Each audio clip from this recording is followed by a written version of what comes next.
ವೀಕ್ಷಕರೇ, ದೇಶ ದೇಶಗಳ ನಡುವೆ ಯುದ್ಧ. ಇಸ್ರೇಲ್ ಮತ್ತು ಇರಾನ್ ನಡುವೆ ಯುದ್ಧದ ಕಾರ್ಮೋಡ. ಹಾರ್ಮೋರ್ಜ್ ಜಲಸಂಧಿಯಲ್ಲಿ ಯಾವ್ಯಾವ ಹಡಗು ಹೋಗ್ತಾವೋ ಅವೆಲ್ಲವುಗಳ ಮೇಲೆ ದಾಳಿ. ಸಮುದ್ರದ ಆಳದಲ್ಲೂ ಕೂಡ ದಾಳಿಗಳು ನಡೀತಾನೆ ಇದ್ದಾವೆ. ಇದರಿಂದಾಗಿ ಅದರ ಎಫೆಕ್ಟ್ ಭಾರತಕ್ಕೂ ಕೂಡ ತಟ್ಟಿದೆ. ಬಹಳ ದೊಡ್ಡ ಮಟ್ಟದಲ್ಲಿ ಸುದ್ದಿ ಎಲ್ಲ ನೀವು ನೋಡಿದ್ದೀರಿ. ಸಿಲಿಂಡರ್ ಗ್ಯಾಸ್ ಸಿಗದೇನೆ ಸಿಲಿಂಡರ್ ಶಾಕ್ ಎದುರಾಗಿದೆ. ಊಟಕ್ಕೂ ಕೂಡ ಅನ್ನ ಇಲ್ಲದಿರುವಂತಹ ಪರಿಸ್ಥಿತಿ ಹಲವು ಕಡೆಗಳಲ್ಲಿ ಬಂದಿದೆ. ಕಾರಣ ಏನಪ್ಪಾ ಅಂತಂದರೆ ಅಡುಗೆ ಅನಿಲ ಇಲ್ಲ. ಇದೆಲ್ಲವೂ ರಾಷ್ಟ್ರ ಮಟ್ಟದಲ್ಲಿ ಜರುಗ್ತಾ ಇರುವಂತಹ ವಿಚಾರ ಆಗಿದ್ದರೆ ಇದರ ಎಫೆಕ್ಟ್ ಭಾರತಕ್ಕೆ ತಟ್ಟಿದೆ. ಆದರೆ ಕರ್ನಾಟಕದ ರಾಜಕಾರಣದಲ್ಲಿ ಸ್ವಲ್ಪ ಬೇರೆಯದ್ದೇ ರೀತಿಯಾದ ಬೆಳವಣಿಗೆಗಳು ನಡೀತಾ ಇದ್ದಾವೆ. ಅದರಲ್ಲೂ ಕಾಂಗ್ರೆಸ್ ವಲಯದಲ್ಲಿ, ಆಡಳಿತಾರೂಢ ಕಾಂಗ್ರೆಸ್ ವಲಯದಲ್ಲಿ ಒಂದಿಷ್ಟು ಘಟನಾವಳಿಗಳು ನಡೆದವು. ವಿಧಾನಸಭೆ ಅಧಿವೇಶನ ನಡೀತಾ ಇದೆ. ಬಜೆಟ್ ಅನ್ನ ಮುಖ್ಯಮಂತ್ರಿ ಸಿದ್ದರಾಮಯ್ಯ ಅವರು ಮಂಡಿಸಿದ್ದಾರೆ.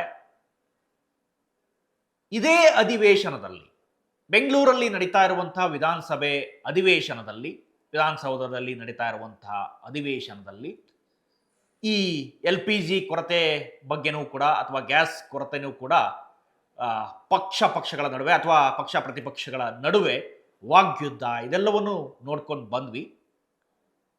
ನಿನ್ನೆ ಮುಖ್ಯಮಂತ್ರಿ ಸಿದ್ದರಾಮಯ್ಯ ಅವರು ಒಂದು ಶಾಸಕಾಂಗ ಪಕ್ಷದ ಸಭೆಯನ್ನು ಕರೆದಿದ್ರು. ಬೆಂಗಳೂರಿನ ಏಟ್ರಿಯಾ ಹೋಟೆಲ್ನಲ್ಲಿ ನಡೆದಿದ್ದಂಥ ಕಾರ್ಯಕ್ರಮ ಇದು. ಈ ಕಾರ್ಯಕ್ರಮದಲ್ಲಿ ಇಬ್ಬರು ಶಾಸಕರು ಕಚ್ಚಾಡ್ಕೊಂಡಿದ್ದಾರೆ, ಕಿತ್ತಾಡ್ಕೊಂಡಿದ್ದಾರೆ, ಗಲಾಟೆ ಮಾಡ್ಕೊಂಡಿದ್ದಾರೆ. ಯಾರ ಇಬ್ಬರು ಶಾಸಕರು? ಸುಮನ್ ಟಿವಿ ಕನ್ನಡದಲ್ಲಿ ಜಾಹೀರಾತು ನೀಡಲು ಸಂಪರ್ಕಿಸಿ 9686376663. ಕೋಲಾರದ ಬಂಗಾರಪೇಟೆಯ ಶಾಸಕ ನಾರಾಯಣ ಸ್ವಾಮಿ, ಹಾಗೇನೆ ಶೃಂಗೇರಿ ಶಾಸಕ, ಚಿಕ್ಕಮಗಳೂರು ಜಿಲ್ಲೆ ಶೃಂಗೇರಿ ಶಾಸಕ ರಾಜೇಗೌಡರ ನಡುವೆ ಗಲಾಟೆ ನಡೀತಂತೆ. ಗಲಾಟೆ ಕಾರಣ ಏನು? ಯಾಕಾಗ ಗಲಾಟೆ ನಡೀತು? ಶಾಸಕಾಂಗ ಪಕ್ಷದಲ್ಲಿ, ಅದರಲ್ಲೂ CM, DCM, ಹಿರಿಯ ಸಚಿವರು ಎಲ್ಲರೂ ಕೂಡ ಪಾಲ್ಗೊಂಡಿದ್ರು. ಎಲ್ಲ ಶಾಸಕರು, ಬಹುತೇಕ ಎಲ್ಲ ಶಾಸಕರು ಪಾಲ್ಗೊಂಡಿದ್ರು. ಹಿರಿಯ ಸಚಿವರುಗಳಿದ್ರು. CM, DCM ಎಲ್ಲರೂ ಕೂಡ ಕಾರ್ಯಕ್ರಮದಲ್ಲಿ ಭಾಗವಹಿಸಿದ್ರು. ಕಾರ್ಯಕ್ರಮ ಅನ್ನೋದಕ್ಕಿಂತ CLP ಮೀಟಿಂಗಲ್ಲಿ ಈ ಘಟನೆ ನಡೆದಿರುವಂಥದ್ದು. ಕಾಂಗ್ರೆಸ್ ಲೆಜಿಸ್ಲೇಟಿವ್ ಕೌನ್ಸಿಲ್ ಮೀಟಿಂಗ್ ಇದು. ಸೊ ಇದರಲ್ಲಿ ಇಬ್ಬರು ಶಾಸಕರು ಕೂಡ ಹಿಗ್ಗಾಮುಗ್ಗ ಬೈದಾಡ್ಕೊಂಡಿದ್ದಾರಂತೆ. ಬೈದಾಡ್ಕೊಂಡಿದ್ದಕ್ಕೆ ಕಾರಣ ಏನು ಅಂತ ನೋಡಿದರೆ, ಕೋಲಾರ ಜಿಲ್ಲೆ ಬಂಗಾರಪೇಟೆಯ ಶಾಸಕರು ನಾರಾಯಣ ಸ್ವಾಮಿ ಇವರು ಏಕಾಏಕಿ ಕಂದಾಯ ಇಲಾಖೆಯ ಪ್ರಧಾನ ಕಾರ್ಯದರ್ಶಿ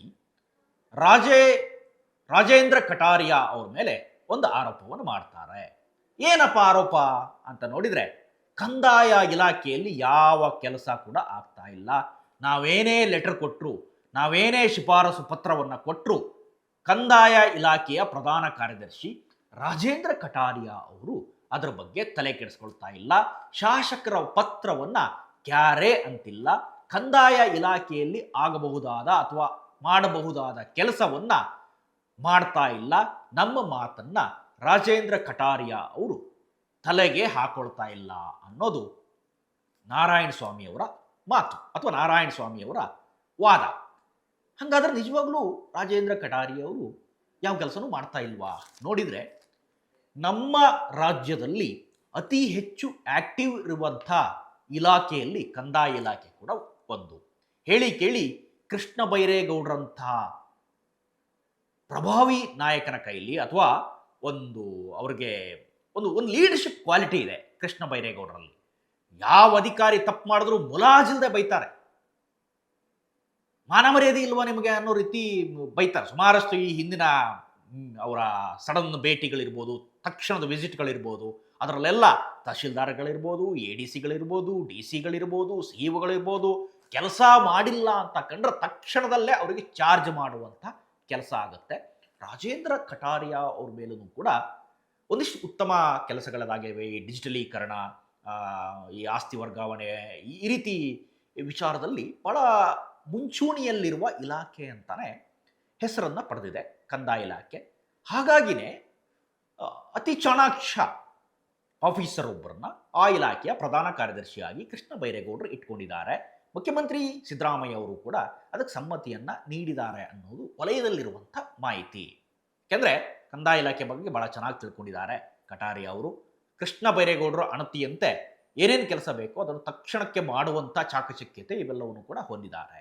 ನಾರಾಯಣ ಸ್ವಾಮಿ ಹೇಳ್ತಾರೆ, ನಾವು ಸುಮಾರು ಸರಿ ಪತ್ರವನ್ನು ಕೊಟ್ವಿ, ಅವ್ರನ್ನ ವರ್ಗಾವಣೆಗೂ ಕೂಡ ಒತ್ತಾಯವನ್ನು ಮಾಡಿದ್ವಿ.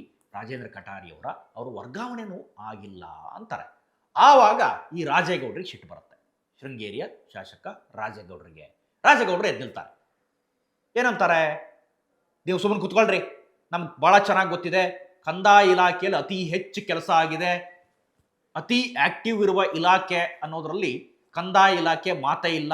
ರಾಜೇಂದ್ರ ಕಟಾರಿಯ ಕೂಡ ಅತಿ ದಕ್ಷ ಅಧಿಕಾರಿ ಅಂತ ಅವರು ಸಮರ್ಥನಾಗಿ ನಿಂತ್ಕೊಳ್ತಾರೆ. ಇದು ನಾರಾಯಣ ಸ್ವಾಮಿ ಅವರಿಗೆ ಸಿಟ್ಟು ತರಿಸುತ್ತೆ. ಬಂಗಾರಪೇಟೆ ಶಾಸಕರು ಸಿಟ್ಟಿನಿಂದ ಅದೇ ಸಭೆಯಲ್ಲಿ ಎಲ್ಲ ಹಿರಿಯ ಸಚಿವರು ಎಲ್ಲರೂ ಇರುವಾಗಲೇ ವಾಕೌಟ್ ಅನ್ನು ಮಾಡಿಬಿಡ್ತಾರೆ, ಹೊರಟೆ ಎದ್ದು ಹೋಗ್ಬಿಡ್ತಾರೆ. ಸೊ ಇದು ಆಗಿರುವಂಥ ಗಲಾಟೆ. ಸಿಎಂ ಕೂಡ ಮೌನವಾಗಿ ನೋಡ್ತಾ ಇದ್ರು, ಅಥವಾ ಸಿಎಂ ಕೂಡ ಇಲ್ಲಿ ಏನೇ ಮಧ್ಯಪ್ರವೇಶ ಮಾಡಿಲ್ಲ, ಅಥವಾ ಹಿರಿಯ ಸಚಿವರು ಯಾರೂ ಕೂಡ ಮಧ್ಯಪ್ರವೇಶ ಆಗಿಲ್ಲ ಅಥವಾ ಮಾಡಿಲ್ಲ ಅನ್ನೋದು ಒಳಗಿಂದ ನಮಗೆ ಒಂದಿಷ್ಟು ತಿಳಿದಿರುವಂಥ ಮಾಹಿತಿ. CLP ಮೀಟಿಂಗಲ್ಲಾಗಿರೋದ್ರಿಂದ ಅಲ್ಲಿ ಯಾರೇ ಮಾಧ್ಯಮಗಳಿಗಾಗಲಿ ಬೇರೆ ಯಾರಿಗೂ ಅವಕಾಶಗಳು ಇರೋದಿಲ್ಲ. ಅಲ್ಲಿ ಏನು ನಡೀತು ಅನ್ನೋದನ್ನು ಕೆಲವು ಮೂಲಗಳು ನಮಗೆ ಸ್ಪಷ್ಟಪಡಿಸಿದಾವೆ. ಆ ಮೂಲದ ಮಾಹಿತಿಯನ್ನು ನಿಮ್ಮ ಮುಂದೆ ಇಡುವಂಥ ಪ್ರಯತ್ನವನ್ನು ನಾನು ಮಾಡಿದ್ದೀನಿ. ಇನ್ನು ಮುಖ್ಯಮಂತ್ರಿಗಳು ಕೂಡ ಆ ನಂತರ ಅವ್ರು ಎದ್ದೋದ ನಂತರ ಒಂದಿಷ್ಟು ಮಾತಾಡಿದರು. ಅಧಿವೇಶನ ನಡೀತಾ ಇದೆ, ಯಾರೂ ಕೂಡ ಅಧಿವೇಶನಕ್ಕೆ ಗೈರಾಗಬಾರ್ದು ಅನ್ನುವ ಸೂಚನೆಯನ್ನು ಎಲ್ಲ ಶಾಸಕರುಗಳಿಗೆ ನೀಡಿದರು. ಮತ್ತು ಕೇಂದ್ರದಿಂದ ತಮಗೆ ಅನುದಾನ ಕೊರತೆ ಆಗ್ತಾ ಇದೆ, ಕೇಂದ್ರದಿಂದ ತಾರತಮ್ಯ ನೀತಿ ಆಗ್ತಾ ಇದೆ. ಈ ತಾರತಮ್ಯ ನೀತಿಯನ್ನು ನಾವೆಲ್ಲರೂ ಕೂಡ ಸೇರಿ ಖಂಡಿಸಬೇಕು ಅಂದರೆ ಸದನದಲ್ಲಿ ಕೋರಮ್ ಇರಬೇಕು, ನಿಮ್ಮ ಸಂಖ್ಯೆ ಇರಬೇಕು. ನೀವು ನಮ್ಮದೇನೋ ಇವತ್ತು ಚರ್ಚೆ ಇಲ್ಲ, ನಮ್ಮ ಇಲಾಖೆಯ ವಿಚಾರ ಬಗ್ಗೆ ಚರ್ಚೆ ಮಾಡೋದಿಲ್ಲ, ಅಥವಾ ನಮ್ಮ ಮಾತು ಇವತ್ತಿಲ್ಲ ಅನ್ನೋ ಕಾರಣಕ್ಕೆ ಸದನದಿಂದ ಹೊರಗುಳಿಬಾರ್ದು. ಎಲ್ಲರೂ ಕೂಡ ಜವಾಬ್ದಾರಿಯುತವಾಗಿ ಸದನದ ಚೌಕಟ್ಟಿನಲ್ಲಿ ಅಥವಾ ಸದನಕ್ಕೆ ಬಂದು ನೀವು ನಿಮ್ಮ ಹಾಜರಾತಿಯನ್ನು ನೀಡಬೇಕು, ಅಥವಾ ನೀವು ಪ್ರೆಸೆಂಟ್ ಅಲ್ಲಿ ಇರಬೇಕು ಅನ್ನೋದನ್ನು ಮುಖ್ಯಮಂತ್ರಿ ಸಿದ್ದರಾಮಯ್ಯ ಹೇಳಿದರು. ಆ ಕೋಲಾರದ ಬಂಗಾರಪೇಟೆ ಶಾಸಕರು ಎದ್ದು ನಡೆದರೂ ಕೂಡ ಮುಖ್ಯಮಂತ್ರಿಗಳು ಆನಂತರ ಮಾತನ್ನು ಮುಂದುವರಿಸಿ ಶಾಸಕರುಗಳಿಗೆ, ಸಚಿವರುಗಳಿಗೆ ತಾವೇನು ಸಂದೇಶವನ್ನು ನೀಡಬೇಕಿತ್ತೋ ಅದನ್ನು ನೀಡಿದರು ಅನ್ನೋದು ಗೊತ್ತಾಗ್ತಾ ಇದೆ. ಒಟ್ಟಾರೆ ನೋಡಿದರೆ ಈ ಶಾಸಕರ ಮಧ್ಯದ ಒಂದು ಕಿತ್ತಾಟ ಇದೆಯಲ್ಲ, ಇದು ಹಾಗಂತ ಹಳೆಯ ವೈಷಮ್ಯನ ಕೇಳಿದ್ರೆ ಅದು ಕೂಡ ಅಲ್ಲ, ತಕ್ಷಣದಲ್ಲ ಅಲ್ಲ ಆಗಿರುವಂಥ ಘಟನೆ. ಯಾಕೆಂದರೆ ಬಂಗಾರಪೇಟೆ ಶಾಸಕ ನಾರಾಯಣಸ್ವಾಮಿ ಅವರಿಗೂ ಮತ್ತು ಶೃಂಗೇರಿ ಶಾಸಕ ರಾಜೇಗೌಡರಿಗೂ ಯಾವುದೇ ಅಂಥ ವೈಷಮ್ಯ ಇಲ್ಲ. ಇವ್ರ ನಡುವೆ ಒಂದೇ ಜಿಲ್ಲೆಯವರು ಆಗಿದ್ದರೆ, ಹೆಚ್ಚು ಕಡಿಮೆ ಅಕ್ಕಪಕ್ಕ ಕ್ಷೇತ್ರಗಳಾಗಿದ್ದರೆ ಬೇರೆ ಬೇರೆ ವೈಷಮ್ಯಗಳು ಇರಬಹುದು ಅನ್ನೋದನ್ನು ಹೇಳ್ಬೋದಿತ್ತು.